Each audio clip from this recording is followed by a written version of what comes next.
nạn đói, những núi rác khổng lồ, bất bình đẳng. Bạn cảm thấy choáng ngợp trước tất cả những vấn đề đang xảy ra ở đất nước chúng ta. Bạn đã hành động, bạn tuyên truyền, đặt niềm tin với sự sáng tạo không ngừng nhưng chỉ nhận về sự thất vọng. Bằng cách nào đó, bạn cảm thấy như mình vẫn chưa cống hiến đủ và những vấn đề trên cứ trở nên trầm trọng hơn từng ngày. Giờ đây, bạn không cần phải cảm thấy bất lực như vậy nữa. Tổ chức đối thoại lãnh đạo Australia Việt Nam chính thức khởi động RISE, một nền tảng dành cho các bạn trẻ Việt Nam giúp biến ý tưởng của bạn ứng dụng và mở rộng vào thực tế theo các mục tiêu phát triển bền vững của Liên Hợp Quốc. RISE mang lại cho bạn gian cố vấn đầy kinh nghiệm, kinh phí để thực hiện ý tưởng và mạng lưới các bạn trẻ cùng đam mê. Hãy cùng gặp gỡ một trong những đại diện tiêu biểu của RISE. Hi everyone, my name is Phát, Nguyễn. I'm now running my own project, namely chạy nhặt, which literally means running and pick up the charge in Vietnamese language. So I have implemented this project over a year ago. So far the project achieved some very humble outcomes. The main objective of the project is to raise the awareness of local people on the plastic pollution, which is not only local but also global problem nowadays. The project focused on three main different activities. First of all, a hands-on experience, which more about running and picking up the charge. For example, we mobilized over 300 participants to come to Vũng Tàu City to clean up the beach. Chạy nhặt là một trong rất nhiều dự án đang thay đổi thế giới và bắt đầu từ chính việc thay đổi bộ mặt của Việt Nam. Vì vậy, còn chần chừ gì nữa?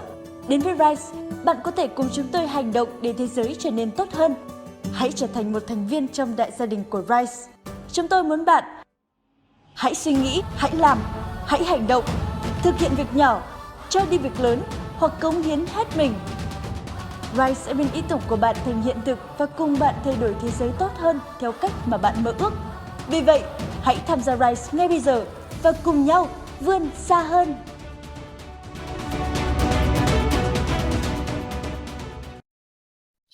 Okay, let's begin.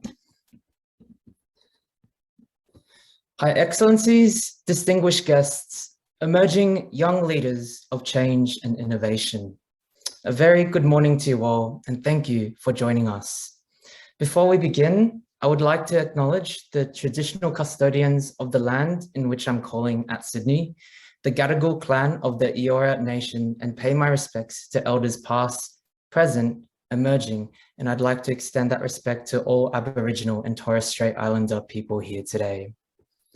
And so, welcome as we launch into the 2022 Rise Up for the Sustainable Development Goals competition happening right here, right now, across Vietnam and Australia. By being here, especially to the students, I know you are already a change maker, and that's a wonderful thing. So why are we here today? As a quick background, this webinar is part of an opportunity to explore ways you can practically and meaningfully engage with causes that matter to you and your communities across Vietnam and Australia. As part of a series of events, the RISE platform will equip you with the tools and skills to set you up for success, supporting your university studies, career aspirations, and abilities to start businesses for social good in line with today's technology trends. Why? According to the World Economic Forum Future Jobs Report, we will continue to see a shift in the digitalization and technological adoption of the workforce across many sectors. Now we enter the core segment of the event, where we will have sessions from inspiring young people. And for housekeeping notice, this event is recorded and live streamed on Facebook. There is also a language selection button on the taskbar below the screen and some parts presented in English. Feel free to choose Vietnamese if you prefer. There are also two parts of the event, the competition release and the speaker sessions with live Q&A, which you can leave in the chat box below. And if you are watching live, leave it in the Facebook comments section below.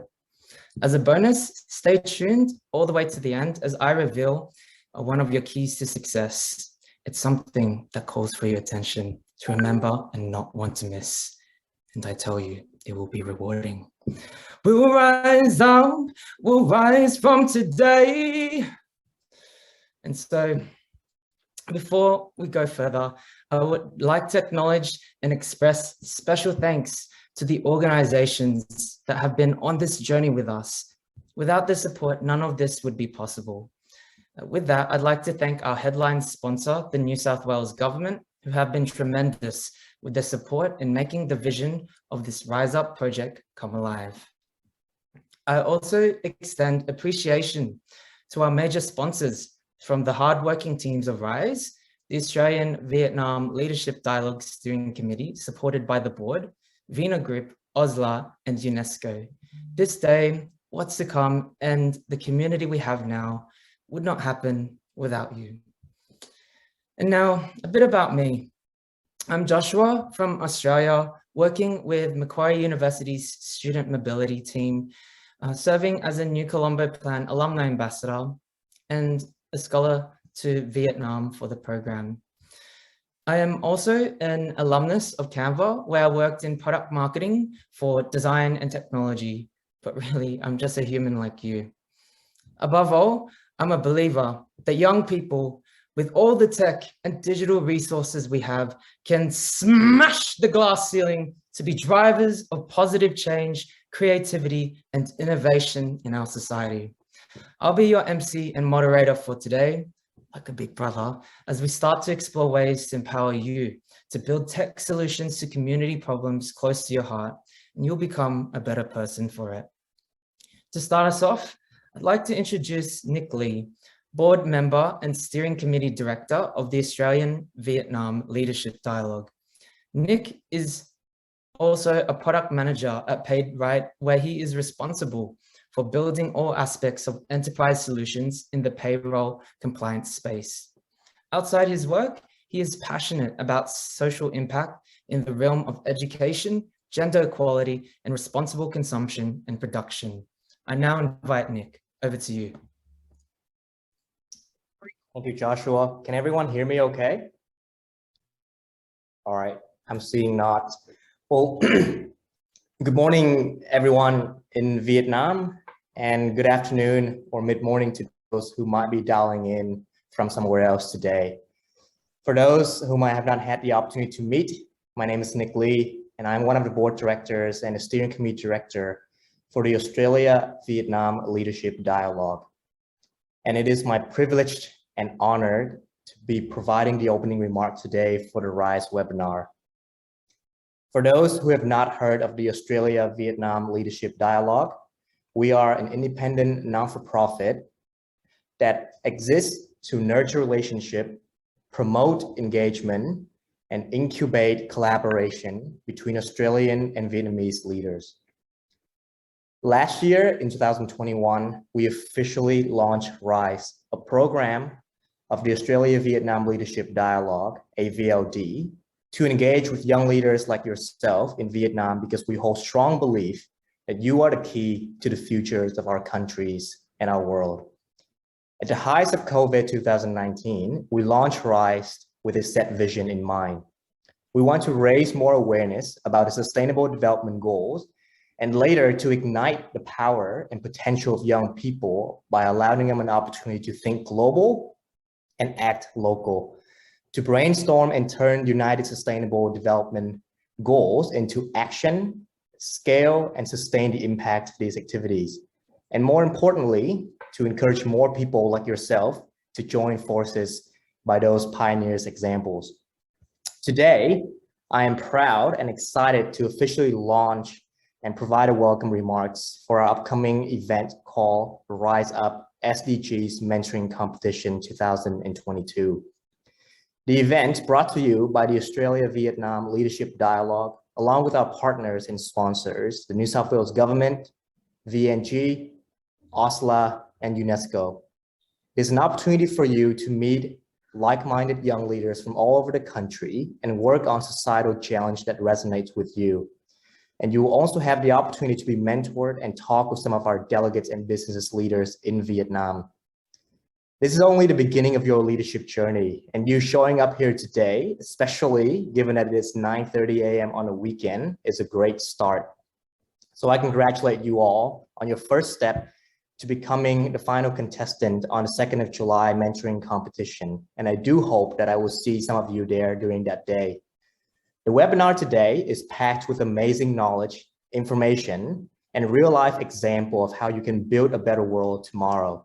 So I recommend you to pay attention, to take notes, and enjoy the journey. Once again, congratulations and enjoy the webinar today. I look forward to seeing all of you and some of you on the 2nd of July and throughout the webinars. Thank you, Joshua, and over to you. Thank you for your inspiring remarks, Nick. Now we enter the core segment of this event, where we'll be having sessions from inspiring young people.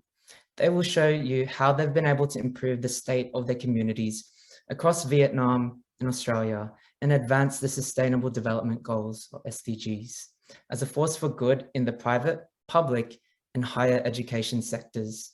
So what are the SDGs? Well, there are 17 of them from the United Nations that work to achieve a better and more sustainable future with the shared challenges we all face today.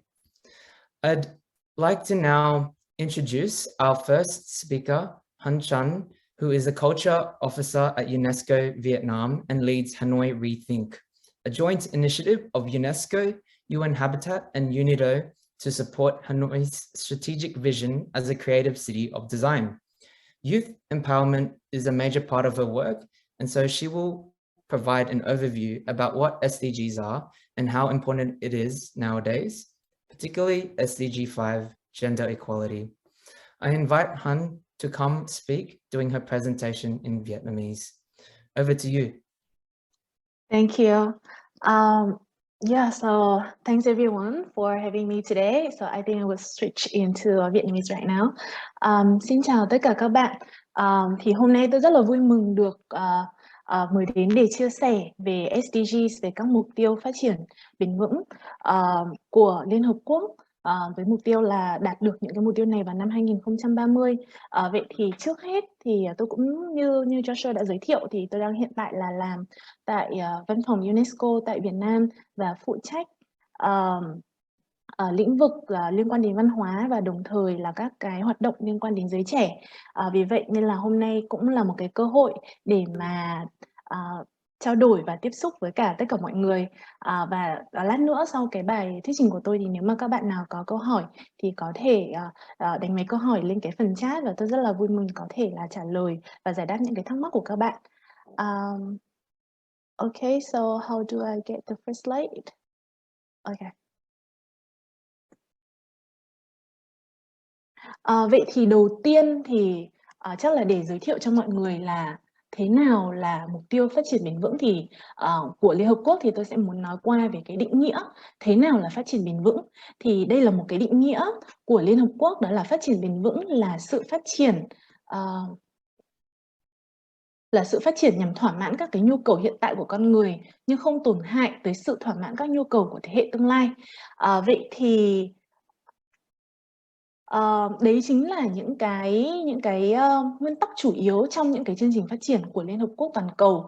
Và trước khi nhắc đến cái mục tiêu phát triển bền vững 2030 thì tôi cũng muốn nói đến là cái mục tiêu phát triển thiên niên kỷ. Thì không biết là ở đây có các bạn nào đã nghe đến cái mục tiêu phát triển thiên niên kỷ chưa nhỉ? Mục tiêu phát triển thiên niên kỷ là một mục tiêu là 8 mục tiêu được đặt ra vào năm 2000 khi mà chúng ta bước sang thiên niên kỷ mới, với mục tiêu là đạt được những cái điều đó vào năm 2015.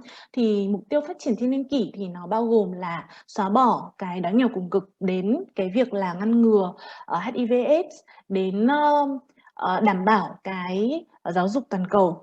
Thì những cái mục tiêu phát triển thiên niên kỷ này thì cũng đã đạt được những cái kết quả đặc biệt, những cái thành công nhất định. Tuy nhiên thì vẫn có những cái khoảng cách trong phát triển giữa các cái khu vực và những cái quốc gia. Ví dụ như là ở cái khu vực châu Á Thái Bình Dương thì đã hoàn thành những cái mục tiêu này tốt hơn những khu vực ở châu Phi, và do đó là chúng ta thêm vào đó thì là cái mục tiêu phát triển thiên niên kỷ thì tập trung nhiều hơn về những cái mục tiêu, chứ không phải là tập trung vào cái vấn đề là làm như thế nào để chúng ta đạt được cái mục tiêu đó. Những cái chỉ tiêu đặt cho các cái quốc gia nhưng mà không đặt cho những cái nhóm, đặc biệt là những cái nhóm mà dễ bị tổn thương ở những cái quốc gia đó. Và quan trọng nhất là những cái mục tiêu phát triển thiên niên kỷ chỉ tập trung vào những cái nước đang phát triển và những cái nước nghèo, chứ không đặt ra những cái mục tiêu cho các cái nước phát triển và giàu hơn. Thực ra nếu mà chúng ta nghĩ kỹ thì cái việc là ví dụ như là cái bất bình đẳng giới thì liệu nó có tồn tại ở một nước đã phát triển rồi hay không? Ví dụ như là ở châu Âu, ở châu Mỹ hay là những cái nước khác đã phát triển ở châu Á, hoặc là những cái vấn đề liên quan đến đói nghèo, thì thực ra nếu mà có một cái khoảng cách, nếu mà chúng ta nói về cái việc bất bình đẳng thì hầu như ở tất cả các nước đều có cái sự bất bình đẳng đang tồn tại, chứ không phải chỉ là những cái nước đang phát triển. Do đó, từ năm 2015 khi mà tất cả các cái thành viên của Liên Hợp Quốc cùng ngồi lại và cùng xem lại xem là chúng ta đã đạt được gì trong 15 năm thực hiện cái mục tiêu phát triển thiên niên kỷ, thì tất cả hội đồng đã đi đến một cái quyết định, đó là chúng ta cần có một cái kế hoạch mới, một cái kế hoạch mà chúng ta hướng tới năm 2030. Cái kế hoạch này thì được đồng ý, tất cả được nhận được cái sự nhất trí thống nhất của 193 quốc gia. Thì khi như các bạn có nhìn thấy ở đây thì nó có 17 cái mục tiêu. Những cái mục tiêu này thì nó bao gồm từ là xóa bỏ đói nghèo cho đến đạt được hòa bình, hoặc là những cái hành động để mà chúng ta cùng hành động để giải quyết những cái vấn đề liên quan đến biến đổi khí hậu. Vậy thì tôi sẽ muốn chia sẻ trước khi mà chúng ta nói về những cái rất là cụ thể hơn, như là những cái mục tiêu này thì bao gồm những cái thành phần gì, thì tôi cũng muốn chia sẻ một cái video clip ngắn gọn là từ Liên Hợp Quốc để cho mọi người có một cái nhìn toàn cảnh hơn về những cái mục tiêu phát triển bền vững này là như thế nào. Nhờ mọi người hỗ trợ bật video với ạ. Vâng, cảm ơn.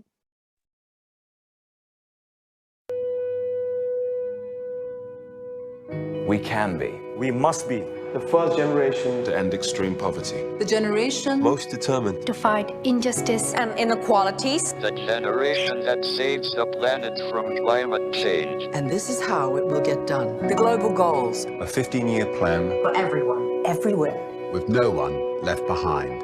We will live in a world where nobody anywhere lives in extreme poverty. Where no one goes hungry. Where no one wakes in the morning asking if there will be food today. We will live in a world where no child has to die from diseases we know how to cure. And where proper health care is a lifelong right for us all. We will live in a world where everyone goes to school. And education gives us the knowledge and skills for a fulfilling life. We will live in a world where all girls and all women have equal opportunities to thrive and be powerful and safe. We cannot succeed if half the world is down. We will live in a world where all people can get clean water and proper toilets at home, at school, and at work. We will live in a world where there's sustainable energy for everyone. Heat, light, and power for the whole planet. Without destroying the planet. We will live in a world where economies prosper. And new wealth leads to decent jobs for everyone. And we will live in a world where our industry, our infrastructure, and our best innovations are not just used to make money, but to make all our lives better. We will live in a world where prejudices and extremes of inequality are defeated inside our countries and between different countries. Where people live in cities and communities that are safe, progressive, and support everyone who lives there. Where we replace what we consume. Planet where we put back what we take out of the earth. We live in a world that is decisively rolling back the threat of climate change. Where we restore and protect the life in our oceans and seas. We'll restore and protect life on land, the forests, animals, the earth itself. With peace between and inside countries. Where all governments are open. And answer to us for what they do at home and abroad. And the justice rules. With everyone equal before the law. where all countries and we their people Work together in partnerships of all kinds to make these goals a reality for everyone, everywhere. These are the United Nations global goals for sustainable development. Let's get to work. Let's make it happen.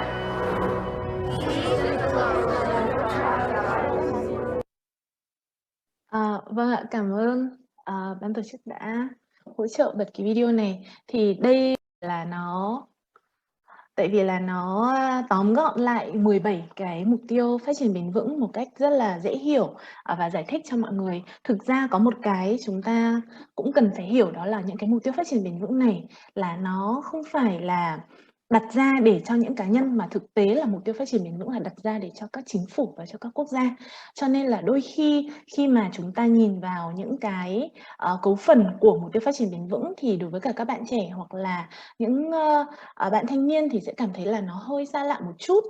Tuy nhiên thì không phải là chúng ta không có cách nào để tham gia vào cái tiến trình phát triển này, tại vì con người là đóng vai trò chính trong tất cả những cái kế hoạch phát triển, dù của quốc gia hay là của Liên Hợp Quốc. Vậy thì những cái mục tiêu phát triển bền vững này thì được xây dựng dựa trên cái quy tắc là 5P, đó là hành tinh, people. Đấy, thì ở đây thì chúng ta có là giảm đói nghèo và nạn đói trong tất cả các lĩnh vực, và đảm bảo là mọi người có cái quyền bình đẳng trong cái việc tiếp cận với cả lương thực. Planet là hành tinh, là chúng ta cần phải bảo vệ những cái tài nguyên của hành tinh của chúng ta. Sau đó chúng ta có con người là giảm đói nghèo, chúng ta có prosperity, đó là thịnh vượng, thì chúng ta đảm bảo là cuộc sống của tất cả mọi người là đều đạt được một cái chất lượng sống, và xong đấy là chúng ta sống hòa hợp với cả thiên nhiên. Peace là hòa bình, là đảm bảo là tất cả mọi người sống trong một cái xã hội hòa bình, thịnh vượng. Và partnership đó là đối tác. Tại sao lại là đối tác? Là tại vì là những cái mục tiêu phát triển bền vững này thì chúng ta không thể nào mà đạt được nếu mà chỉ có một quốc gia tham gia, hai quốc gia tham gia, hay là chỉ có một hai cá nhân, kể cả là những cái đơn vị. Cho nên là cái việc mà tất cả chúng ta cùng bắt tay, cùng làm với nhau thì nó sẽ đưa đến một cái kết quả tốt hơn. Thì đấy cũng là một trong những cái lý do mà theo như tôi hiểu là đối với cả cái chương trình RISE này thì đây là cũng là cái cách để mà tạo điều kiện cho tất cả các cái bạn trẻ cùng tham gia vào, và các bạn sẽ nhận được cái sự giúp đỡ, cái partnership từ cái đối tác, cái sự đối tác này, từ những cái mentor, những cái người hướng dẫn, là những cái người rất là thành công và có kinh nghiệm ở trong cái lĩnh vực đó. Thế thì bây giờ tôi muốn nói qua về cái mục tiêu phát triển bền vững. Đây là những cái con số rất là cụ thể về mục tiêu phát triển bền vững. Chúng ta có 17 mục tiêu phát triển bền vững, có 169 chỉ tiêu. Thế thì chỉ tiêu ở đây là gì thì lát nữa tôi sẽ giải thích rõ hơn để cho mọi người hiểu. Có 232 chỉ số, có 193 đất nước và vùng lãnh thổ cam kết thực hiện, và thời gian mà cái mục tiêu này sẽ được hoàn thành là 2030. Vậy thì chúng ta sẽ còn 8 năm. Năm nay là năm 2022 và chúng ta còn 8 năm để thực hiện tất cả những cái mục tiêu này. Và thời gian chương trình nghị sự này được thông qua đó là tháng 9 năm 2015. Như tôi đã chia sẻ, đó là cái thời gian mà kết thúc của mục tiêu thiên niên kỷ. Và chính thức những cái mục tiêu phát triển bền vững này được có hiệu lực vào tháng 1 năm 2016, là do 193 quốc gia cùng thống nhất và cùng là đồng lòng sẽ thực hiện những cái mục tiêu trên.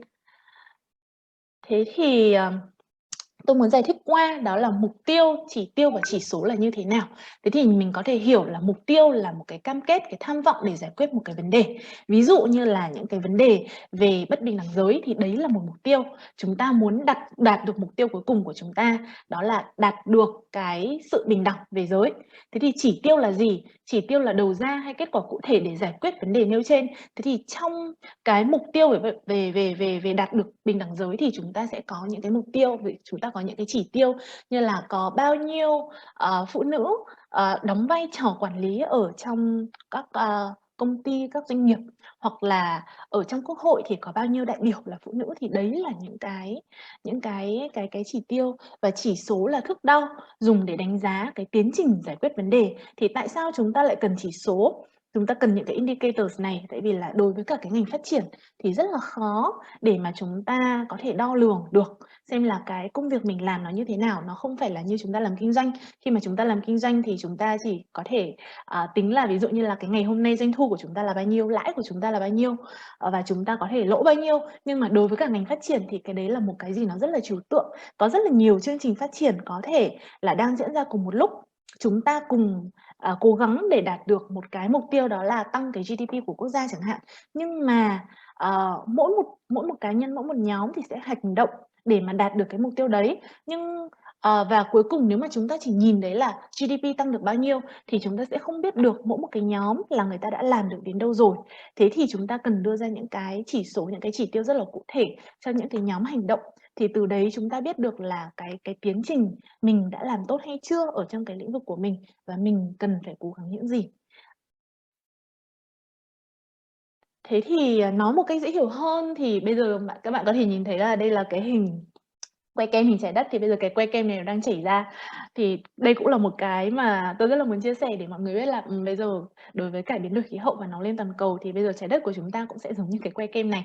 Nhưng mà thực ra đây cũng chỉ là một cái hình minh họa để mà tôi nói rõ hơn về cái mục tiêu, chỉ tiêu và chỉ số. Thế thì mục tiêu thì nó chỉ là khát vọng. Ở đây thì mình có thể hiểu là đảm bảo là tất cả mọi người đều có thể thưởng thức được cái que kem chất lượng. Thế thì chỉ tiêu của chúng ta là hành động. Hành động ở đây là gì? Thứ nhất là chúng ta phải tăng cái số lượng kem được sản xuất. Cái thứ hai là mình mặc dù tăng cái số lượng kem nhưng mà có những cái người ta bị dị ứng các cái sản phẩm làm từ sữa chẳng hạn. Thế thì làm như thế nào để giảm cái việc dị ứng như thế? Nó cũng giống trong cái việc mà chúng ta làm phát triển ấy. Thì về giáo dục thì nếu mà chúng ta bảo là chúng ta xây trường nhưng mà có những cái người là trường xây lên nhưng mà không có nghĩa là các bạn học sinh đều được đến trường, tại vì là có những cái lý do khác ngăn ngừa các bạn ý tiếp cận với cả giáo dục. Thế thì chúng ta phải đảm bảo là ngoài cái việc cung cấp cái trường học, cái cơ sở vật chất, cái chương trình học chất lượng thì chúng ta cũng phải đảm bảo là mọi người đều có cái quyền, cái khả năng mà tiếp cận với cả giáo dục chất lượng. Chỉ số thì chính là cái cách đo lường như tôi có nói. Thì ví dụ như ở đây đo lường là số lượng kem chất lượng đã được sản xuất và tiêu thụ, thì những cái này là mình có thể đưa ra cái số liệu được và nó rất là dễ hiểu và dễ đo để đánh giá xem là cái chất lượng hoạt động của chúng ta ra làm sao. Hoặc là cái chỉ số là số lượng người bị dị ứng các cái sản phẩm làm từ sữa chẳng hạn, thì nếu mà mình giảm được cái số lượng đấy thì có nghĩa là mình đã đạt được những cái chỉ tiêu của mình. Và sau khi đạt được những cái chỉ tiêu thì mình hướng tới một cái mục tiêu lớn hơn là những cái khát vọng là đảm bảo được tất cả mọi người có thể thưởng thức được những cái que kem chất lượng. Đấy thì đó là những cái mà chúng ta cần phải chú ý. Thì như tôi có nói, đó là những cái mục tiêu của Liên Hợp Quốc, những cái chỉ tiêu và những cái chỉ số này phần lớn là dành cho lãnh đạo của các quốc gia, những cái nhà hoạch định chính sách. Nhưng mà khi mà chúng ta, những cái người trẻ mà mình muốn hoạt động, mình muốn làm một cái gì đấy để đóng góp vào cái tiến trình phát triển này, thì mình hoàn toàn có thể tham khảo những cái chỉ tiêu, những cái mục tiêu này để từ đấy mình có thể đưa ra những cái ý tưởng của mình nó rất là cụ thể. Thực ra thì mọi người, thực ra thì chúng tôi cũng không bao giờ là hy vọng là những cái chương trình đấy nó phải là một cái chương trình rất là hoành tráng. Những cái sáng kiến của các bạn, kể cả nó ảnh hưởng đến một cái số lượng nhỏ nhưng mà nó thực tế và nó là hoàn toàn đạt được ở trong cái tầm tay của các bạn, thì cũng là một cái cách đóng góp cho cái mục tiêu chung rồi. Nên là nhiều khi mình cũng không cần phải nghĩ cái gì nó là quá là xa xôi, nhưng mà những cái gì là nó thực tế ngay trong những cái đời sống, những cái hoạt động trong đời sống hàng ngày của mình thì là nó đã là đóng góp vào cho cái mục tiêu phát triển bền vững rồi. Thì bây giờ chúng ta sẽ cùng nhìn nhé, xem là các nước ở trong khu vực là chúng ta đã đạt được những cái mục tiêu nào trong 17 mục tiêu phát triển bền vững này. Thì như bạn thấy là những cái hình màu xanh là những cái mà chúng ta đã đạt được. Thế thì ở Việt Nam thì chúng ta đã đạt được cái mục tiêu đầu tiên, đó là không còn nghèo cùng cực. Có nghĩa là không có ai kiểu như là nghèo cùng cực, thì có một cái định nghĩa của mỗi một nước là thế nào là nghèo đa chiều. Thế thì ở Việt Nam là cái mục tiêu đấy đã được loại bỏ. Nhưng mà nếu mà mình nhìn vào cái số 2 là Zero Hunger, có nghĩa là liệu Việt Nam đã đạt được cái mục tiêu là không còn nạn đói hay chưa, thì cái việc đấy là chưa, và thậm chí là nó là có màu đỏ. Thế thì như mọi người nhìn thấy đấy, thì là Việt Nam chúng ta còn tận 16 mục tiêu mà chúng ta cần phải cố gắng để mà đạt được trong vòng 8 năm nữa. Ở đây thì nếu mà mình có thể nhìn thì là ví dụ như Singapore chẳng hạn, là số thứ 5 từ dưới lên nhé. Thì đối với Singapore thì người ta cũng mới chỉ đạt được 4 trên 17 cái mục tiêu mà thôi. Đấy là lý do mà tôi có chia sẻ, đó là tại sao những cái mục tiêu phát triển bền vững 2030 này thì nó có mang tính toàn diện và nó bao trùm hơn cái mục tiêu phát triển thiên niên kỷ. Tại vì mục tiêu phát triển thiên niên kỷ thì đối với cả những cái nước giàu như Singapore thì là hầu như là họ không được tham gia vào. Đấy, thì cái mục tiêu phát triển bền vững này là nó hướng tới một cái xã hội hài hòa, và bất kể là chúng ta đến từ đất nước nào, từ quốc gia nào, tất cả chúng ta đều hoạt động cùng hợp tác để mà đạt được những cái mục tiêu tốt đẹp cho xã hội và cho cộng đồng. Thì hiện nay Việt Nam là đứng thứ 51 trên 165 trên 165 quốc gia. Thì nói chung là bây giờ chúng ta còn 8 năm nữa, mà mặc dù là 2 năm vừa rồi, 3 năm vừa rồi thì chúng ta đã trải qua cái đại dịch Covid, thì nó cũng khiến cho cái quá trình mà hoạt động nó cũng đã bị những cái chương trình phát triển nó bị chậm lại và nó gặp rất là nhiều khó khăn, và thực ra là nó đã kéo lùi cái tiến trình phát triển của hàng triệu người trên thế giới, trong đó có Việt Nam. Và cái việc này thì đấy là lý do mà hiện nay trong vòng 8 năm tới thì chúng ta cần phải cố gắng nhiều hơn nữa, và càng cần cái sự tham gia của tất cả các bạn, cái sự sáng tạo của thế hệ trẻ để mà làm như thế nào để mà chúng ta có thể đạt được những cái mục tiêu này đến năm 2030. Thì ở trong cái chương trình RISE thì chúng ta có 4 cái lĩnh vực trọng tâm, 4 cái mục tiêu trọng tâm, đó là gender equality về bình đẳng giới, reduce inequalities là giảm cái sự bất bình đẳng, responsible consumption and production là sản xuất và tiêu dùng có trách nhiệm, và climate action là hoạt động, là hành động vì biến đổi khí hậu. Thế thì đây là 4 cái mục tiêu rất là rõ ràng đặt ra trong chương trình, thì chúng ta có thể tham khảo những cái nguồn như ở đây. Thì tôi có muốn chia sẻ thêm là về cái target, như là lúc nãy tôi có nói, là những cái chỉ tiêu và chỉ số rất là cụ thể để mà các bạn có thể tham khảo. Tất nhiên là khi mà đọc những cái chỉ tiêu chỉ số này, các bạn có thể là cảm thấy hơi bị ngợp, tại vì là nó không phải là dành cho những cá nhân, nhưng mà bạn có thể hoàn toàn tham khảo để mà từ đó mà xây dựng cái ý tưởng của mình, để xem là cái chương trình của mình nó có thể đóng góp như thế nào. Một số những cái tài liệu, những cái cuốn sách mà mình có thể tham khảo nhé, để mà tìm hiểu nhiều hơn về các mục tiêu phát triển bền vững, thì có quyển UN SDGs A Handbook for Youth. Đây là nội dung cơ bản nhất về các SDGs và các cái vai trò của thanh niên. Thì đây là cuốn sách cần đọc cho bất kỳ bạn trẻ nào muốn tìm hiểu về các mục tiêu phát triển bền vững. Nó rất là dễ hiểu, rất là đơn giản và dễ hiểu, giải thích rõ ràng. Cuốn Get It Global là bài tập, nó là những cái bài tập nhỏ dành cho thanh niên để học hỏi về SDGs. Và đối với cả những bạn nào mà đóng vai trò là điều phối, hoặc là các bạn tổ chức những cái lớp học và những cái nhóm để mà chia sẻ về SDGs, thì các bạn hoàn toàn có thể sử dụng những cái tài liệu này. Sustainable Development Goals in Youth, thì đây là những cái bài tập tìm hiểu về các mục tiêu phát triển bền vững rất là sinh động và dành cho nhóm đối tượng từ 6 đến 14 tuổi. Thực ra thì các bạn có thể lưu lại những cái tên này nhé, và các bạn tìm trên Google. Nó rất là dễ, khi mà các bạn đánh máy tên những cuốn sách này trên Google là nó hiện ra luôn. Và những cái cuốn sách này hoàn toàn miễn phí, và thậm chí là chúng ta có những cái trang web do Liên Hợp Quốc xây dựng, thì trong đấy nó gồm những cái bài tập mà chia ra, ví dụ như là một cái bài tập nhóm trong 1 tiếng dành cho những cái độ tuổi nhất định. Trong đấy kể cả những cái bài tập mà liên quan đến kiểu việc làm thủ công chẳng hạn, hoặc là những cái hoạt động mà mang cái tính tương tác cao dành cho những cái nhóm đối tượng tuổi khác nhau trong những cái lĩnh vực khác nhau, thì bạn hoàn toàn có thể tìm ở trên Google. Khi mà bạn đánh tên SDGs và Youth thì là nó hoàn toàn có những cái thông tin đấy rất là dễ tìm hiểu, và nó hoàn toàn miễn phí. Vậy thì để kết thúc cái bài giới thiệu cái bài thuyết trình của tôi, thì tôi cũng có muốn chia sẻ có một câu nói của Tổng thư ký Liên Hợp Quốc, đó là những cái người trẻ thì là quan tâm đến những cái lĩnh vực quốc tế, và những cái lĩnh vực này, những cái lĩnh vực toàn cầu này thì ảnh hưởng đến bạn của bạn, đến gia đình của bạn, và bạn sống lúc nào trong cái cuộc sống của bạn. Thì bạn và những cái người trẻ hoàn toàn có thể truyền cảm hứng cho cái sự thay đổi, với tư cách là những cái là người doanh nhân, những cái người lãnh đạo, để mà cùng giúp chúng tôi đạt được những cái mục tiêu và trong cái chương trình nghị sự 2030, các mục tiêu phát triển bền vững. Thế thì các bạn có thể thấy đó là thanh niên, đó là cái thanh niên đóng một cái vai trò nòng cốt, đặc biệt là ở ở một cái đất nước như Việt Nam khi mà cái tỷ lệ thanh niên, tỷ lệ người trẻ chiếm một cái tỷ lệ phần trăm dân số rất là lớn.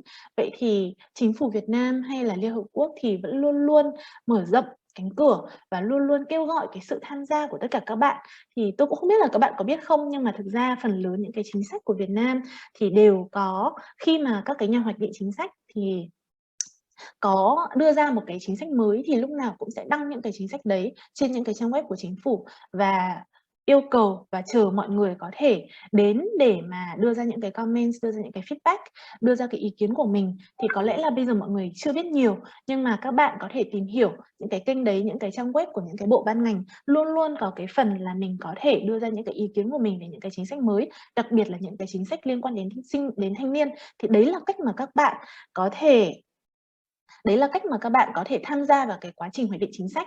Nhưng mà đồng thời cái việc mà các bạn tham gia vào những cái chương trình như RISE thì nó sẽ đưa đến cho các bạn những cái cơ hội rất là thiết thực để mà thực sự hành động ngay lập tức vì các mục tiêu phát triển bền vững. Xin cảm ơn ạ. Okay, guys, thanks.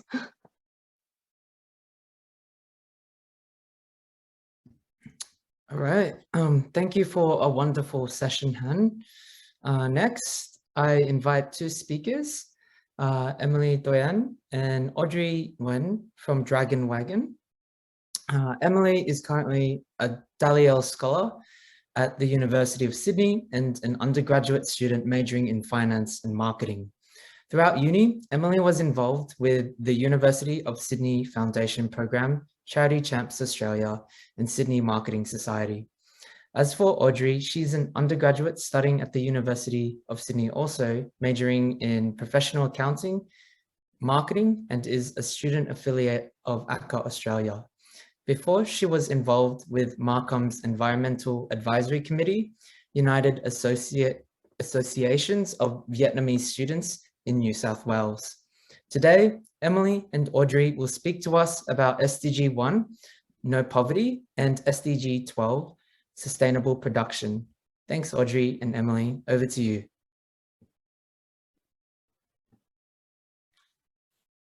Okay, so thank you, Joshua.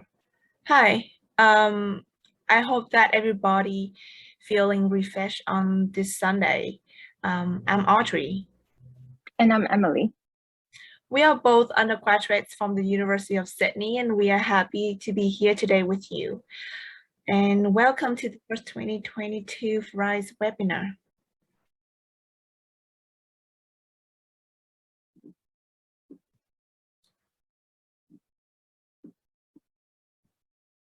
Before we begin, we want to show you a short introduction of our current project, Dragon Wagon, which addresses SDG 1, No Poverty, and SDG 12, Sustainable Production in Vietnam.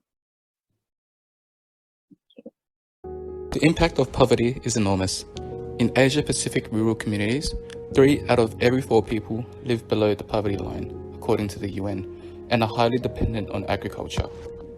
Meet Hung, a small-scale dragon fruit farmer in Vietnam. His income fluctuates dramatically due to his significant dependence on middlemen to distribute fruits, pushing him in and out of the poverty line. Through Dragon Wagon, a mobile e-commerce app, we want to connect Hung and other farmers with domestic wholesalers and manufacturers as a way to allow them to gain a sustainable income stream, liberating farmers to proactively sell fruits directly to clients and reduce potential food waste. So how does Dragon Wagon work? Firstly, Okay, so instead of focusing on the technical details of our project, we want to tell you why we are here. First, we want to thank Nick and Andrew for coming to the case competition that we participate in, motivating us to continue doing what we think is right and inviting us to be here today. Although we were invited here to inspire you all to do the same as what we did 2 months ago, that is not our main focus.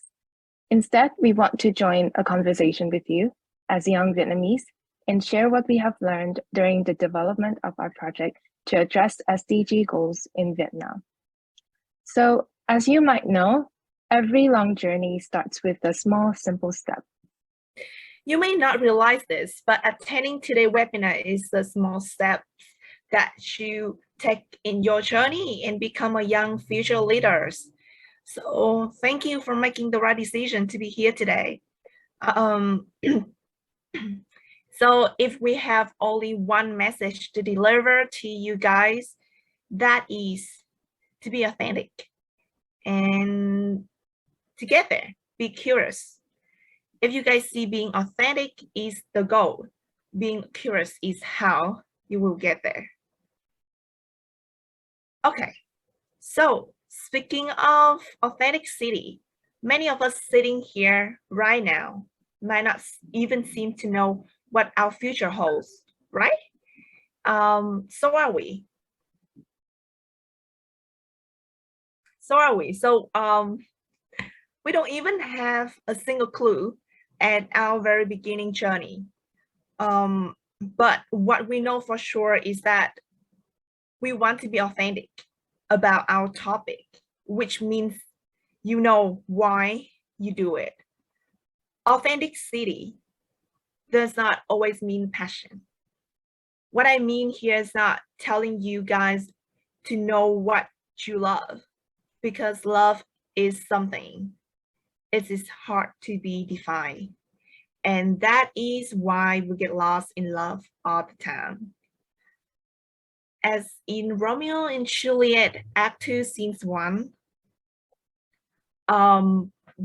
Benvolio is a friend of Romeo, had said, love is blind. So, you know, being blind is not something being encouraged here. What I want to convey here is that being authentic is knowing the why you do it, why it has to be this topic, but not something else. Okay, so knowing your why and holding it tight, like holding your boyfriend or girlfriend hands, because you will need it on your rainy days. Believe me, those days will come as they need to come for the better. So our project was about empowering Vietnamese farmers to proactively sell their products to obtain sustainable income. Not because I fell in love with agriculture that I chose that topic, but because I believe in the importance of agriculture in strengthening our economy. But how to get there? I guess Emily has things to say about these questions. Thanks, Audrey. I wouldn't say this is the ultimate answer, but it's something that me and our team have learned throughout our case competition and would love to share this to you all. So the answer that we are referring to here is to be curious. So when joining any competition, we tend to feel like we don't know what to do or unsure about which topic to choose from. I want to assure you that it's okay to feel that way. Rather than being hopeless that you and your team haven't made any progress or haven't come up with any solid idea, use this time to stay curious by asking questions and doing as much research as you can. You can ask Google, your friends, your family, your neighbors, and even ask the people that you want to help throughout your project. And these are very valuable sources for you for inspiration. Also, when asking questions and doing research, don't judge and be open-minded. What I mean here is that don't hold any assumptions. Instead, be open-minded and let your research guide you. Many of us may assume that Vietnamese people in rural areas are poor or have limited knowledge in using technologies. This is not true, since there's 89% of mobile phone penetration and usage in rural areas of Vietnam, according to the 2019 Google report. So when you have this open-minded thinking when doing research and asking questions, it will ultimately help you to come up with more relevant solutions to address real problems in Vietnam. So at this time, I would like to pass this on to Joshua. So I will finish up by saying thank you for your attention, and I wish you the best of luck in the Rise Up competition and your upcoming journey to become future leaders advocating for sustainable growth in Vietnam. And if you guys have any interests or more questions about our project Dragon Wagon, or any tips, skills to going through the case competition, please feel free to ask us throughout the webinar, and we will answer afterwards. Back to you, Joshua. Very insightful session to this important cause, Audrey and Emily. And everyone, say wow to Dragon Wagon. Well done.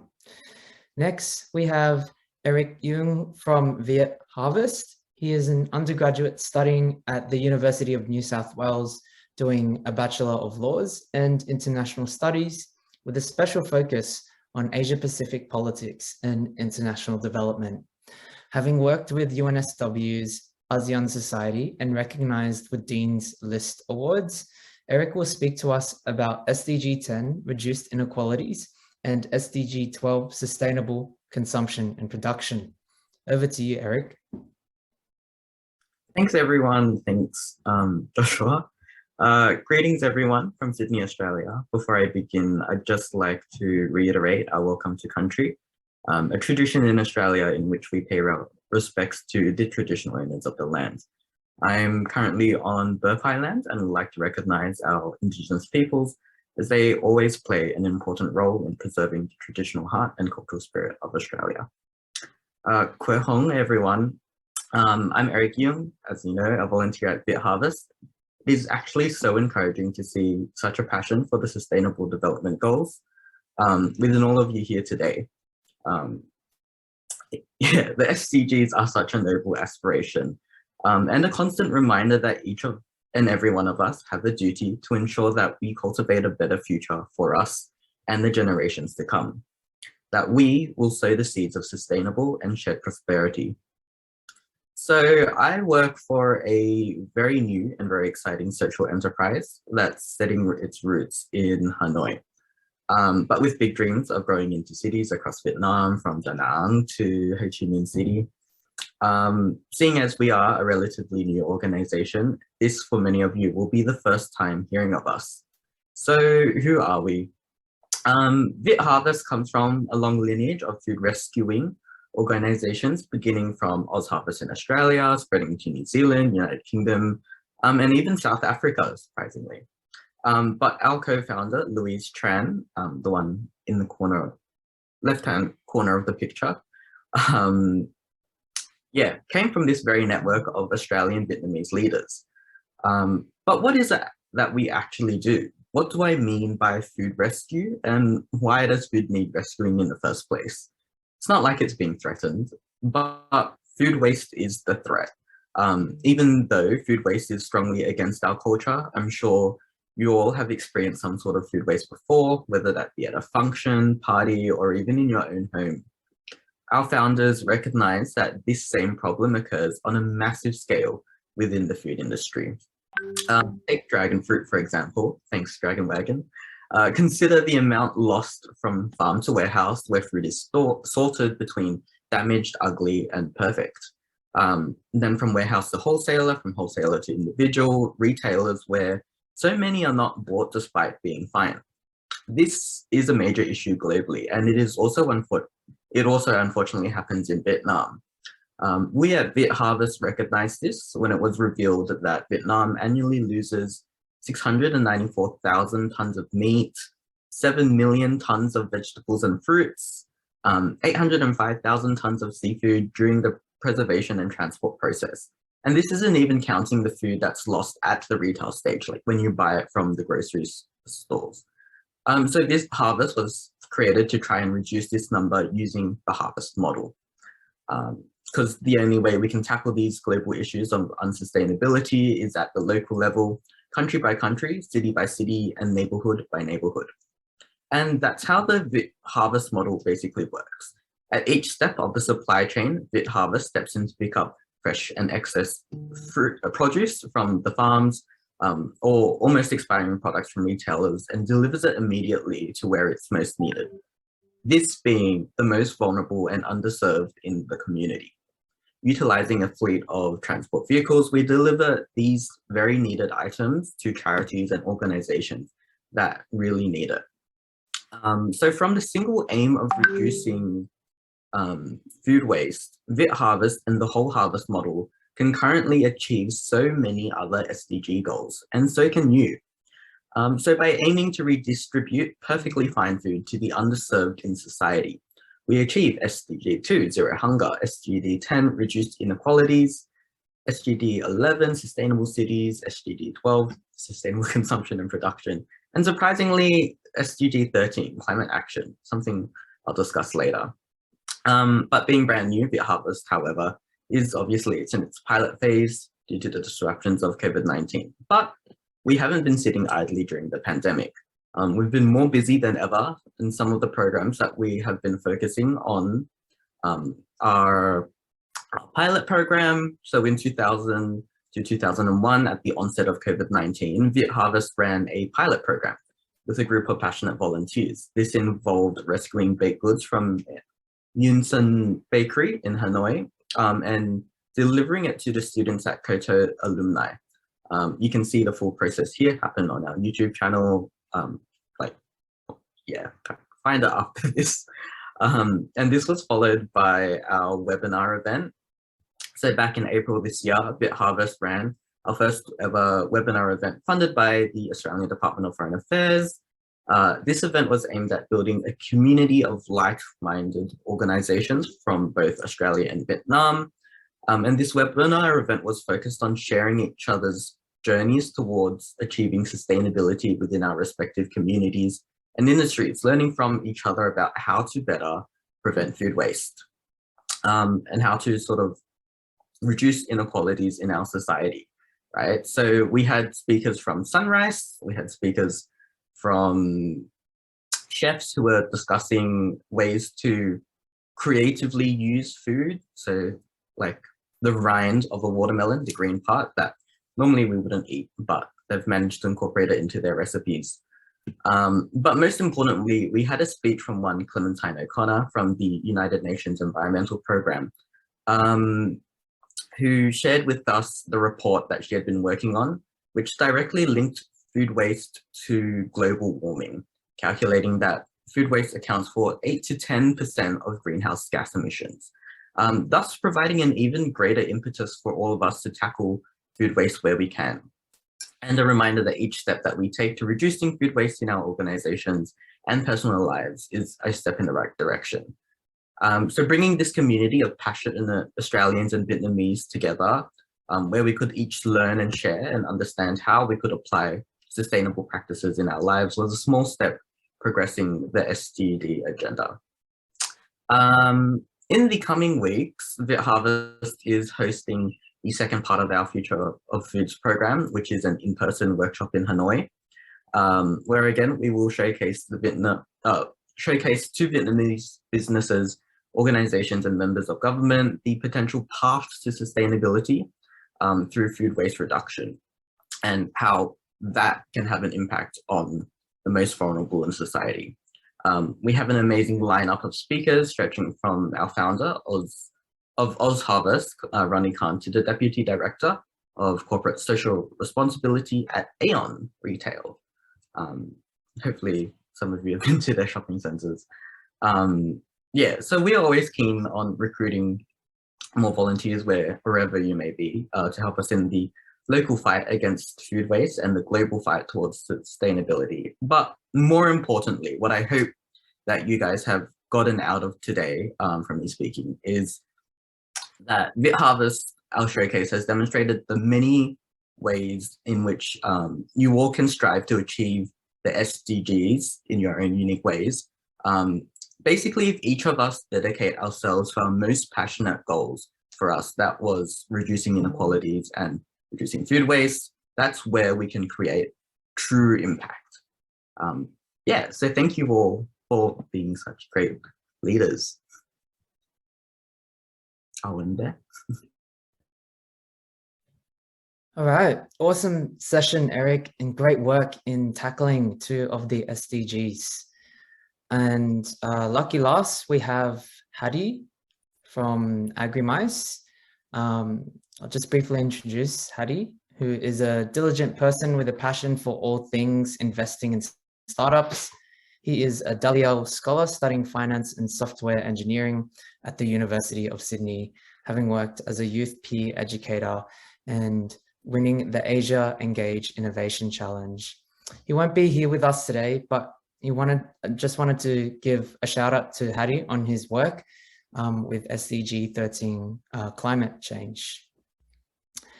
And so with all our speakers together, we will now have our live Q&A, and it's your chance to have a conversation with them. So please, if you have any questions, as I said before, put them in the chat bot or in the Facebook comments section below. And so I'm looking at the chat now. There's, lots of good questions, and we will begin. So, all right. For our first question, which is for Emily and Audrey, what kind of challenges did you run into when working on your presentation and identifying your solutions? I can go first. Thanks, Joshua. That's a very great question. I think that one challenge that we and our team face when we develop our solution is that we will always change like some aspects of our solution, one way to another. For me, it's sometimes a bit tiresome to see that our team solution has not truly been finalized after 2/3 of our progress in the case competition. But realistically, the challenge that we experience is not necessarily a bad thing, because when our solution has not been finalized, we got to ask many questions, test our solution, and gain feedback from our mentors and our industry's partners.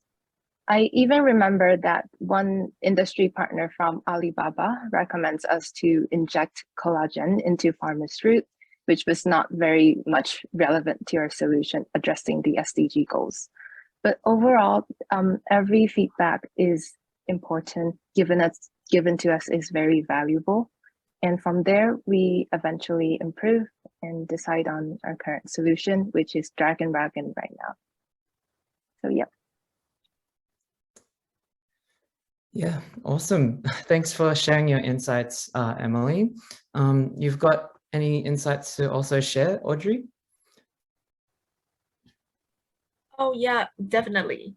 I think like the most challenging thing I came across during our competition is that I would try not to give up, because like there's a lot of things happening throughout the process, and whenever time that I think about giving up, I was kind of like hear a voice in my head saying that, you know, at least I try my best, and at least I try to come to the end of the competitions. I'm not giving up like in the middle of that. And I think that's very important, because we don't know what we're gonna get out of that, but at least, you know, it's helped us to grow throughout that competitions. Yeah, just that. Thanks for sharing reflections, and kudos to both of you for, of course, pulling through. Yeah, I think it just comes back down to what you said earlier about staying curious and having an open mind, because, right, these are really challenging problems to tackle, but I guess through grit and determination, there's always a way. And yeah, I think it all starts with taking that first step and then being able to improve and iterate from it. Okay, so for our next question, and this goes to anyone today, how did you find a working rhythm within your team, and how did you divide up responsibilities amongst team members?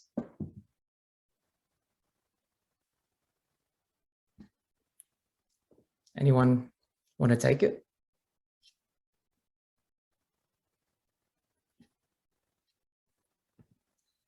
All right.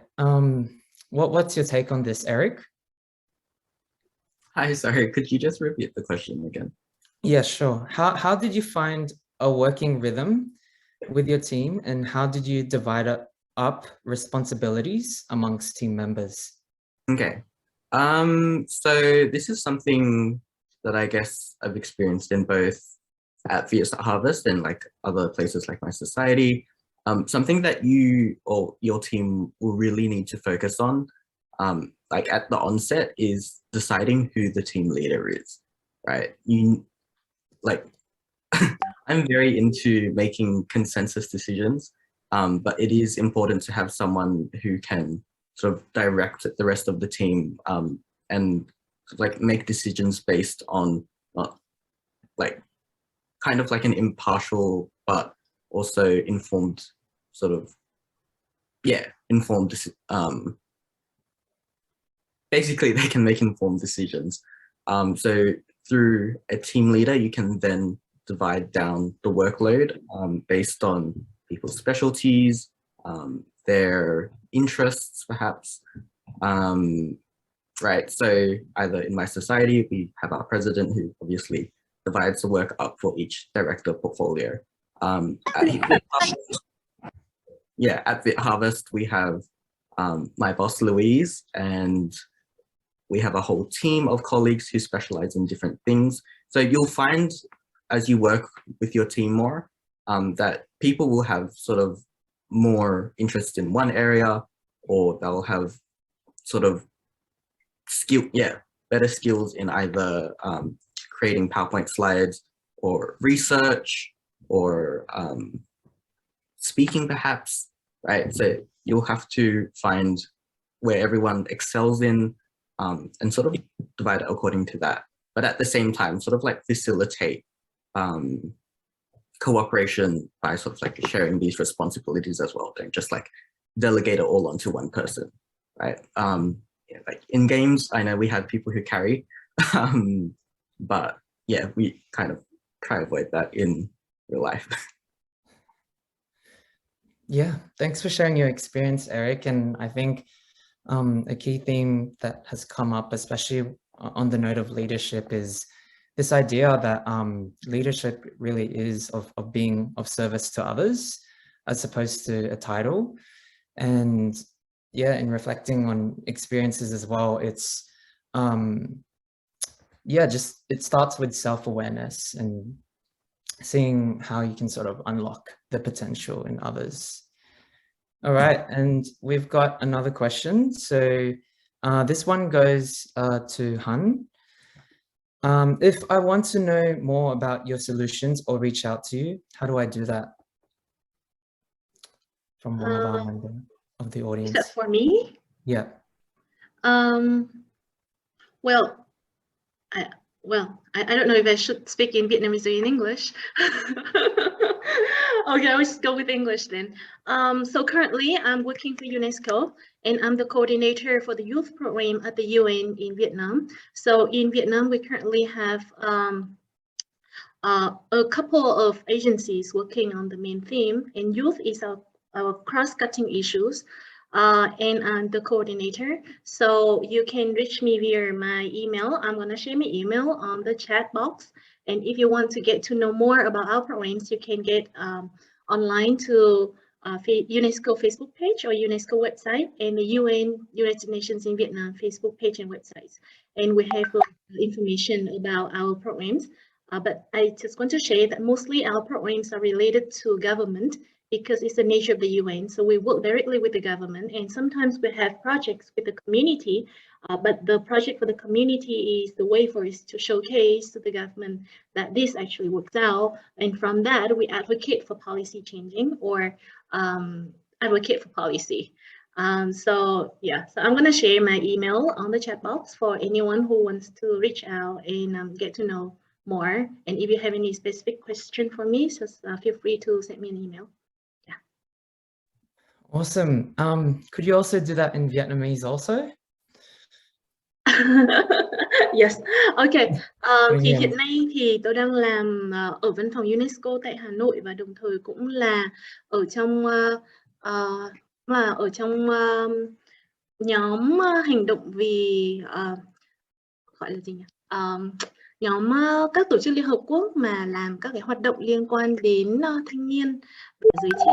Tại vì là ở Việt Nam hiện nay thì cũng có rất là nhiều tổ chức Liên Hợp Quốc khác nhau, và cái một trong những cái phim chính của các tổ chức Liên Hợp Quốc thì cũng là làm liên quan đến giới trẻ, ví dụ như là UNICEF cũng làm liên quan đến giới trẻ, UNFPA, thì UNESCO hiện nay thì đang là đóng vai trò chair của cái nhóm hành động đấy. Thế thì nếu mà các bạn muốn tìm hiểu thêm về những cái hoạt động của Liên Hợp Quốc thì các bạn có thể lên website của Liên Hợp Quốc tại Việt Nam, lên website của UNESCO cũng như là cái Facebook page, và đồng thời thì tôi cũng sẽ chia sẻ cái email của tôi vào trong cái chat box để mọi người có thể gửi email có câu hỏi nào cụ thể hơn nếu mà bạn có. Ngoài ra thì chắc là cũng chia sẻ luôn là vào ngày 12 tháng 8 hàng năm thì Liên Hợp Quốc có tổ chức là ngày quốc tế thanh niên. Thì năm nay UNESCO cũng đóng vai trò chair và chúng tôi cũng sẽ dự định tổ chức một vài chương trình. Thì nếu mà các bạn quan tâm thì hãy chú ý trên những cái trang tin của Liên Hợp Quốc và UNESCO để xem là mình có thể tham gia như thế nào vào cái ngày quốc tế thanh niên năm nay 12 tháng 8. Cảm ơn mọi người. Amazing. Thanks, Han. All right. Mindful of time, so we'll just have one more question. And so the next question is we have for Dragon Wagon, which is, I want to ask Dragon Wagon a question that is, do you have any transportation infrastructure to help farmers move their produce to the market? Thanks for the question. Yeah, that's a very great question there. So basically our platform Dragon Wagon, it's that we want to connect the farmers with the manufacturers and processors. Basically, it's like a B2B platform, business to business. So we make the assumption that the customers that the manufacturers that access to this Dragon Wagon platform, they already have their own infrastructure, or they hire their own transportation service. So we are just like a third-party platform to connect and create like an easy platform for the farmers to reach out to the most important necessary customers. So right now we haven't thought about the transportation infrastructure, but we put that the assumption about this. Audrey, do you want to add anything more to it? I just want to say that because this is a B2B platform, right? And we connect the farmers with like large companies, which I believe they're supposed to have some kind of transportation or the way to deliver the resources into the factory. So that's why we haven't really think that we're gonna incorporate transportation into our solution. That's it, yeah. All right, thanks for the share. I'm realizing we're running out of time, so could we give our speakers a virtual round of applause, please? I'm going to do mine as well. Wow, wow. You're so lucky to be involved. So much wisdom in the ways that you could go about having an impactful time during uni and beyond. So this wraps up our speaker session. If you have any more questions, feel free to email rise@australiavietnam.org. Reach out to Rise Facebook page via the QR code in front of you. And we're all about collaboration and connection. So speakers, feel free to drop in your social media handles like LinkedIn or what suits. All right. Okay. For our next core segment, I introduce Van Nguyen, founder of OSLA, who will be moderating and covering this year's competition release. Thanks, Van, and please introduce yourself. Xin chào mừng tất cả mọi người đến với cuộc thi Rise Up 2022, một cuộc thi tập trung vào các mục tiêu phát triển bền vững SDG Goals. Chị tên là Vân Nguyễn, xin được phép gọi là chị để thêm phần thân mật. Là nhà sáng lập của OSLA, top 20 doanh nghiệp đổi mới sáng tạo quốc gia Việt Nam, TechFest năm 2022. Tổ chức giáo dục OSLA hỗ trợ thế hệ trẻ Việt Nam kết nối sang học bổng và học tập ở các nước phát triển cùng với các cố vấn mentor, và rất vinh hạnh được đồng hành cùng với AVRD tổ chức sự kiện lần này. Bản thân chị cũng là du học sinh New Zealand bằng học bổng toàn phần của chính phủ New Zealand và là Fourth 30 Under 30 Việt Nam năm 2016. Hôm nay thay mặt ban tổ chức, chị mong muốn gửi đến cho các em thể lệ của cuộc thi sắp đến để chúng ta có được những cái khoảng thời gian học tập và thực hành cùng nhau đầy ý nghĩa sắp đến.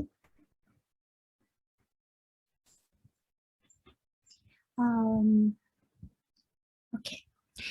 Cuộc thi của chúng ta là Rise Up SDG Competition, trong đó tập trung sẽ xây dựng các giải pháp cho 4 mục tiêu phát triển bền vững, chính là mục tiêu số 5, số 10, số 12 và số 13. Thì chắc hẳn ngày hôm nay chúng ta đã biết được rằng các chỉ số phát triển này có tên là gì rồi ha, nhưng mà chị cũng sẽ dành ít thời gian để nhắc lại. Số 5 có nghĩa là sẽ là bình đẳng giới, số 10 là giảm bất bình đẳng, số 12 là tiêu thụ và sản xuất có trách nhiệm, và số 13 là hành động về khí hậu.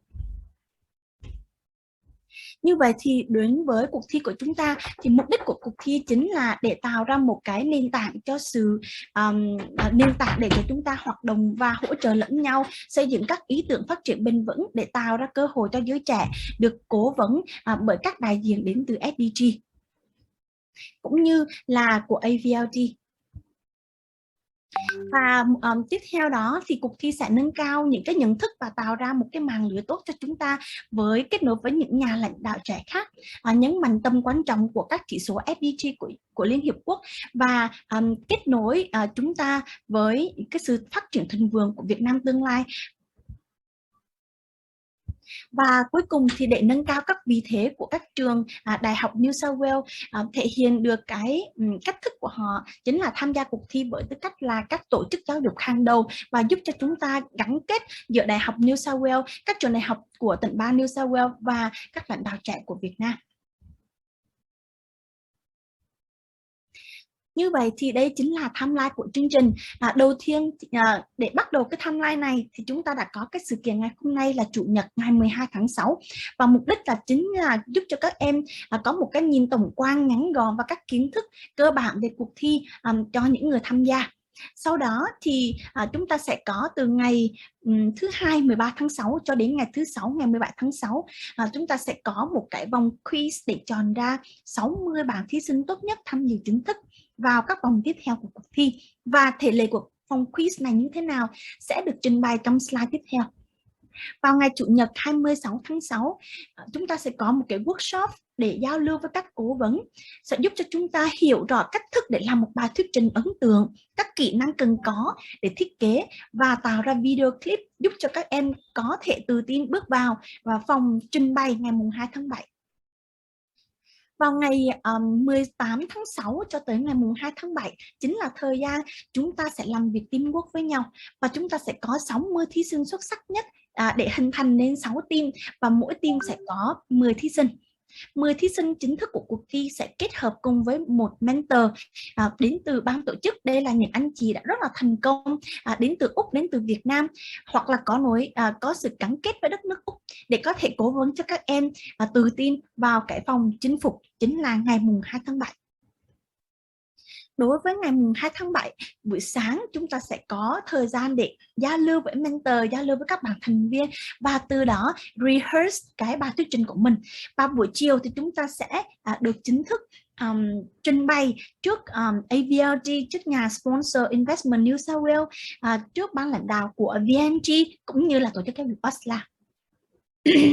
Và sau đó thì chúng ta sẽ trao giải ngay buổi tối ngày hôm đấy.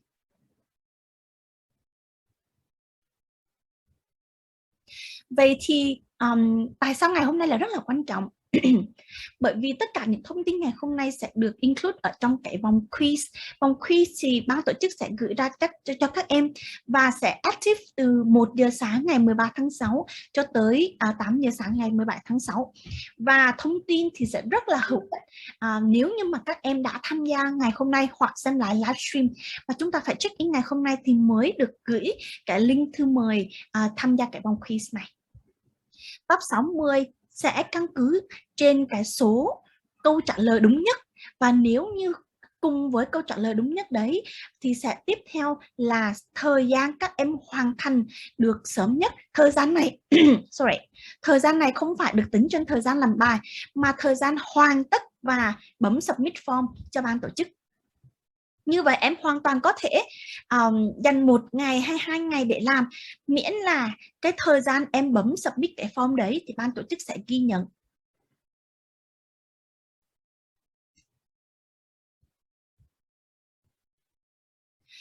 Bước vào cuộc thi làm teamwork thì các em sẽ làm điều gì? Thì bài thuyết trình của chúng ta sẽ dựa trên một cái giả định xây dựng một kế hoạch kinh doanh, trong đó có yếu tố kỹ thuật để đưa ra những cái sự thúc đẩy về phát triển bền vững tại Việt Nam. Và trong cái case study về kinh doanh đó thì em sẽ nêu rõ được vấn đề em muốn giải quyết là gì, thuộc lĩnh vực nào mà em quan tâm, em sẽ ứng dụng giải pháp công nghệ nào để có thể giải quyết được vấn đề đó. Và giải pháp công nghệ đó có thể là dùng trí tuệ nhân tạo AI, hoặc là tự động hóa, hoặc là liên quan đến lĩnh vực công nghệ thông tin ICT. Và em sẽ áp dụng trong một cái kinh doanh liên quan đến ví dụ chuỗi cung ứng, giá trị chuỗi cung ứng, về nhân quyền, về sức khỏe cộng đồng, vân vân, xoay quanh 4 chỉ số phát triển của chương trình của chúng ta năm nay.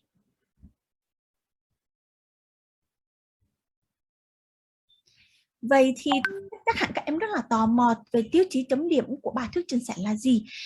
Tiêu chí của chúng ta sẽ gồm có 2 phần. Phần thứ nhất chính là nội dung 60% và phần thứ hai chính là phần kỹ năng 40%. Đối với phần nội dung thì chúng ta sẽ có phần mô tả vấn đề mà em muốn giải quyết, và vấn đề đó phải liên quan đến 4 chỉ số phát triển bền vững, nhưng không nhất thiết phải bao gồm cả 4. Em có thể chọn 1, có thể chọn 2 hoặc 3, 4 gì đấy, nhưng mà không nhất thiết phải có cả 4. Các em đưa ra vấn đề thì các em sẽ phải đưa ra dẫn chứng để chứng minh cho cái vấn đề đó, từ những cái tài liệu tham khảo, từ những cái số liệu có nguồn trích dẫn, và nó phải thực sự thực tế và liên quan đến với Việt Nam. Yếu tố thứ hai chính là solution, là giải pháp thực thi. Giải pháp này thì các em phải có được yếu tố về nền tảng công nghệ mà em muốn dùng, sẽ nêu rõ được cái khái niệm một cách rõ ràng, và chúng ta sẽ điều chỉnh nó như thế nào để giải quyết được cái vấn đề đó. Rồi chúng ta sẽ trình bày cái kế hoạch để thực thi theo từng giai đoạn một cách chặt chẽ và logic nhất. Đối với cấu trúc và chất lượng của bài thi thì chúng ta sẽ phải cố gắng giải thích được và truyền tải được cả thông điệp cốt lõi vì sao em lại muốn đưa ra cái giải pháp đấy, và chúng ta sẽ sử dụng những cái nguồn dữ liệu hoặc những cái biểu đồ để có thể giảm bớt đi cái phần viết mà bài dự thi nó vẫn hấp dẫn và lôi cuốn hơn. Nhưng nếu như sau ngày hôm nay chúng ta vẫn chưa hiểu rõ cách làm bài thì không sao cả, cái workshop vào 2 tuần nữa sẽ giúp cho các em hiểu rõ những điều này. Và cuối cùng liên quan đến phần kỹ năng sẽ chiếm 40%. Trong đó thì kỹ năng sẽ thể hiện liên quan đến việc em đã luyện tập như thế nào để có thể bài trình bày của chúng ta chỉ trong vòng 10 phút mà thôi, và chúng ta đã giao tiếp, đã trình bày, đã dùng eye contact, đã dùng body language như thế nào để có một cái bài trình bày rất là rõ ràng, trôi chảy và lôi cuốn. Như vậy thì cái kỹ năng diễn đạt trau chuốt, bổ sung thêm các thông tin mà không có trên slide để có thể không khiến cho người ta có cảm giác là chúng ta đang đọc slide, đúng không? Thì điều đó cũng rất là quan trọng. Và 2 yếu tố cuối cùng chính là yếu tố trả lời question and answer, là trả lời những cái câu hỏi trực tiếp đến từ ban giám khảo, đúng trọng tâm và thỏa mãn cái ý hỏi chính từ ban giám khảo mà không bị lan man. Và cuối cùng chính là làm thế nào để chúng ta thể hiện được tinh thần nhóm, tinh thần đồng đội. Thì tối thiểu 3 thành viên sẽ trình bày, ví dụ như là sẽ có 2 thành viên sẽ thuyết trình và 1 thành viên tham gia phần trả lời câu hỏi. Như vậy mới thể hiện được yếu tố teamwork, đúng không nào? Và bao nhiêu nỗ lực xuống 1 tháng trời, về chúng ta đạt được điều gì? Ngoài kiến thức thì ban tổ chức đã chuẩn bị cho các em một cái cơ cấu giải thưởng vô cùng hấp dẫn, bao gồm 1 giải nhất có tổng trị giá tiền mặt lên tới 7 triệu đồng dành cho team chiến thắng, và có giấy khen thưởng dành cho team đạt giải nhất, cũng như là một buổi ăn trưa gặp mặt các anh chị cố vấn, các thành viên chỉ đạo, các thành viên của ban tổ chức và đại biểu của cuộc thi quá hấp dẫn đúng không? Ngoài ra chúng ta còn có một giải nhì, đó là giải thưởng tiền mặt lên tới 5 triệu đồng dành cho team chiến thắng và giấy khen dành cho team giải nhì. Và cuối cùng là một giải ba có tổng giá trị tiền mặt lên tới 2 triệu đồng cùng giấy khen thưởng của giải ba. Ngoài ra thì 3 đội chiến thắng đều nhận được những gói tư vấn định hướng học tập và sang học bổng du học tại đất nước Úc đến từ cơ quan giáo dục OSLA trị giá 10 triệu đồng, gồm phí tư vấn, phí dịch thuật không có quy đổi thành tiền mặt cho từng thành viên của chúng ta.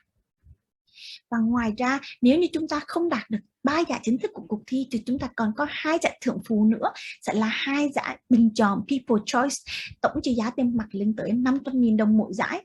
Và People Choice chính là cái sự voting từ audience của ngày hôm đấy chứ không phải là từ ban giám khảo của cuộc thi. Vì vậy nên là chúng ta hoàn toàn có thể khiến cho audience, những người tham gia ngày hôm đó yêu thích chúng ta, các team khác yêu thích chúng ta.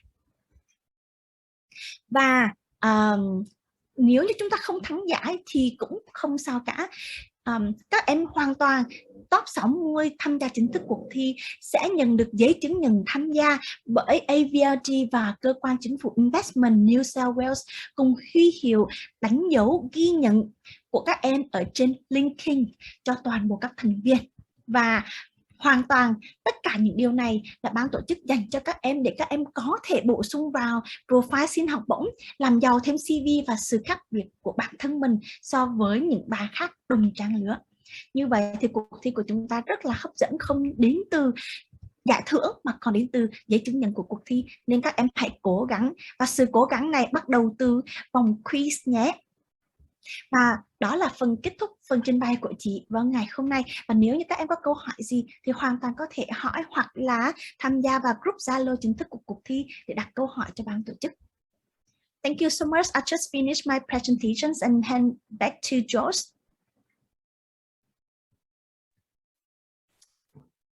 Okay, way to go with the competition launch, Van. Very energizing indeed. To add on to this, I thought I'd share food for thought as you think of going through the competition, and that is chuck your ego out the door. Instead, fall in love with the problem and people on the ground. If you think you know the solution, you don't. Be ready to flexibly adapt with the people and communities you're intending to serve, because at the end of the day, they hold the very solutions to their problems. Your role is to facilitate the realization of that solution. And so this concludes today's webinar. I would like to thank our guests for their active participation and the New South Wales government as a sponsor, including all the different teams at RISE and our wonderful speakers. I wish future contestants an amazing journey with RISE and with what you're about to do. And I leave you with a final quote, which is, learn to live and love what you do so you can live to learn in service of others. And on that note, before we wrap up, I'd also like to take a photo. So I asked everyone to open your videos. We'll take one basic and one with a pose that uniquely represents you. So photo takers, shall we? Of course. Thank you. Hang on. And we'll take the first one, which is a basic shot. And yeah, just let us know when it's been taken.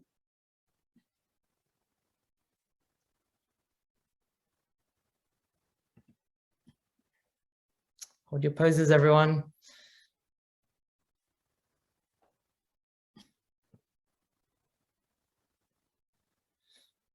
Okay, how's that?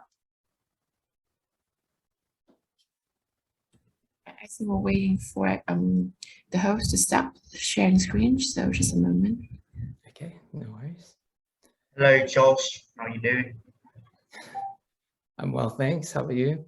I'm very good, thank you. Cheers for the best. Okay, here we go. Okay, count of three, everyone. Hold your poses. Basic shot. 3, 2, 1.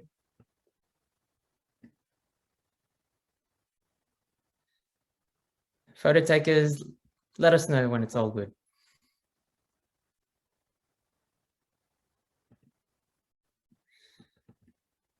Yep, all good. Okay, awesome.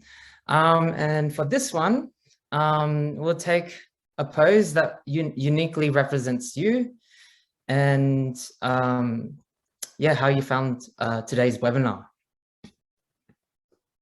Okay, so 3, 2, 1.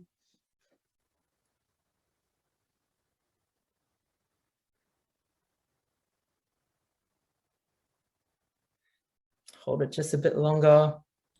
Okay. Hey, love the reactions. Okay, all good? All good, thank you. Thank you. Oh, yeah. Okay, so this marks the end of our proceedings, but hold it right there. Remember how I said I'd reveal one of your keys to success? As a bonus, I've prepared a song a cappella to empower you. So ladies and gentlemen, put your hands together.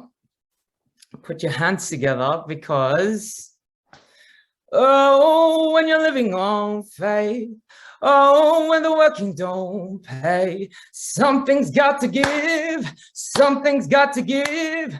Oh, when you're giving your all, oh, when it's coming up short, something's got to give, something's got to give. Gotta give a little more, whoa, yes, woo.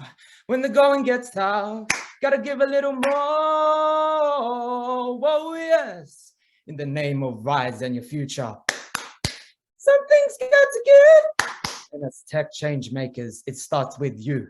You. And so let us rise up, because you rise like the day, you rise up. You rise unafraid, you rise up. Believe it, and you'll do it 1,000 times again. For peace and prosperity, Vietnam and Australia, for the community, for you. All right, thank you, everyone.